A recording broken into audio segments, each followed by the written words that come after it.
private estate to establish an elementary and secondary school for deaf and blind children. Kendall hired Edward Minor Gallaudet to be the superintendent of the new school. In 1864, President Abraham Lincoln signed into law the charter that authorized this institution to award college degrees. From that time on, growth in size and programs expanded Gallaudet College to national and international influence. In 1986, President Ronald Reagan signed an act that granted university status to the college. And in March of 1988, for the first time in the history of that educational institution serving the deaf, Gallaudet University saw the appointment of its first deaf president, Dr. I. King Jordan. That was a good introduction to personal pronouns. But I noticed that some pronouns were missing. For example, the sign for I am hungry. Some people using Pigeon Sign English sign I with an I hand shape like this. I am hungry too. We is signed like this. We are hungry. Us is exactly the same. Us. They can't see us. I could have signed we or us like this. We are hungry. Us. They can't see us. In PSE, we is often formed with a W-shaped hand like this. We are hungry. For us, use a U-shaped hand. Us, they can't see us. I often see people using those signs. There are yet two more personal pronouns we haven't discussed yet.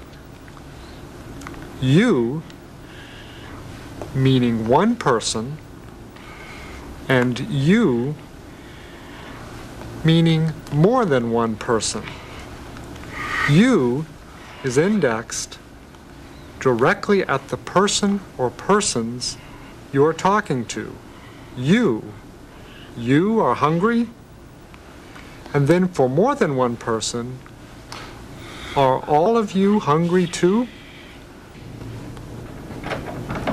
Anna Rinaldi is here to tell you a story about her family. Watch closely and see how much you can understand as she tells about her family in sign language.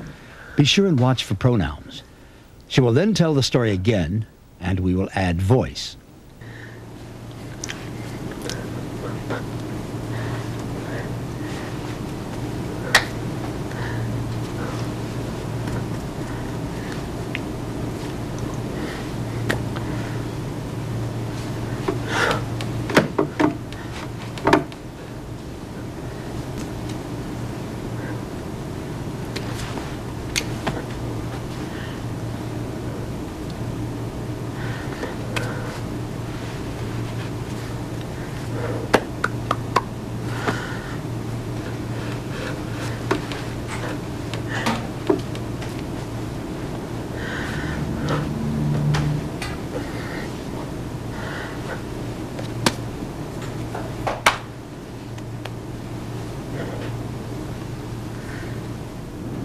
How much did you understand?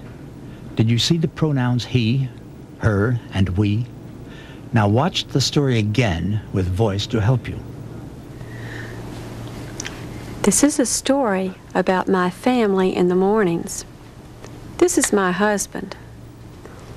In the mornings, he must wake me up, but it seems that I'm a sound sleeper because he must come and shake me again and again and go back and forth 3 or 4 times.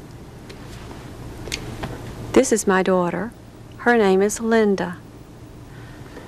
My husband comes to wake her up to send her to school. He must come back and forth and shake her the same as me. I don't know, but I suppose if my husband overslept, we would not make it to school and to work on time.